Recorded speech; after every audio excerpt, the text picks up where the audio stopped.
La marche du Front commun de l'opposition ivoirienne composée du PPCI et du PPIACI a été officiellement autorisée par le préfet d'Abidjan, Ondjou Koua, et se tiendra le 9 août 2025.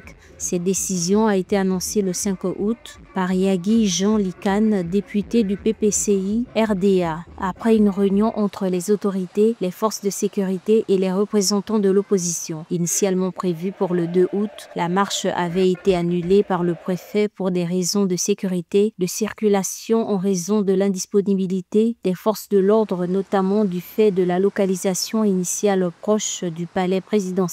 Cette autorisation marque un geste d'ouverture et relance le débat sur la concertation politique en Côte d'Ivoire.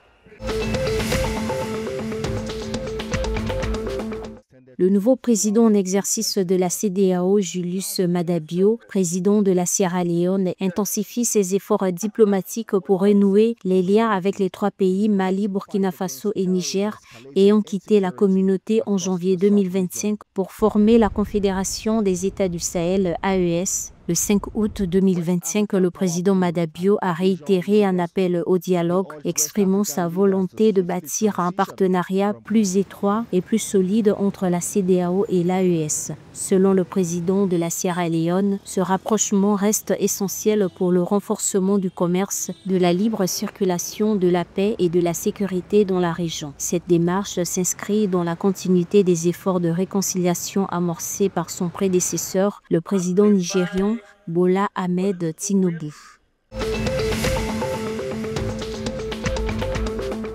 Le Fonds monétaire international FMI prévoit une croissance économique de 5% au Mali en 2025, stimulée par les secteurs de l'agriculture, du lithium et des services. Malgré un contexte difficile marqué par l'insécurité, les inondations et une réduction de l'aide extérieure selon un communiqué publié par l'institution le 5 août 2025. Toutefois, plusieurs obstacles persistent, notamment la diminution de l'aide internationale, la chute de la production aurifère et la fermeture de la plus grande mine du pays, des éléments qui freinent les perspectives économiques. Si les activités minières reprennent normalement, la croissance pourrait atteindre 5,4% en 2026, offrant une perspective plus optimiste pour l'économie malienne.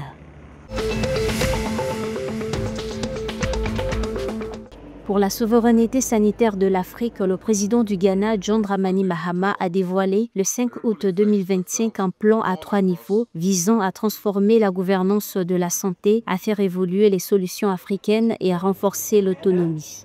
Le chef de l'État ghanéen a exhorté l'Afrique à intensifier les solutions locales, notamment le Centre africain de contrôle et de prévention des maladies, l'Agence africaine des médicaments, les couloirs de santé de la zone de libre-échange continentale africaine et le programme de résilience de l'ODA-NEPAD. Le président Mahama a exhorté les chefs d'État africains à placer la santé au cœur de leur stratégie économique et à la considérer comme moteur de productivité et de croissance plutôt comme un coût à contenir.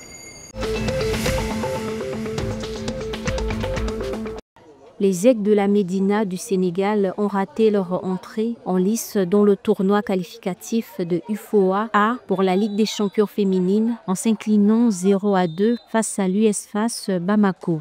Malgré la présence de plusieurs internationales sénégalaises, les doubles championnes du Sénégal ont été dominées et ont encaissé 2 buts en seconde période. Dans une poule unique de 5 équipes où seule la première se qualifie, cette défaite pour les experts pourrait compromettre leurs chances de qualification.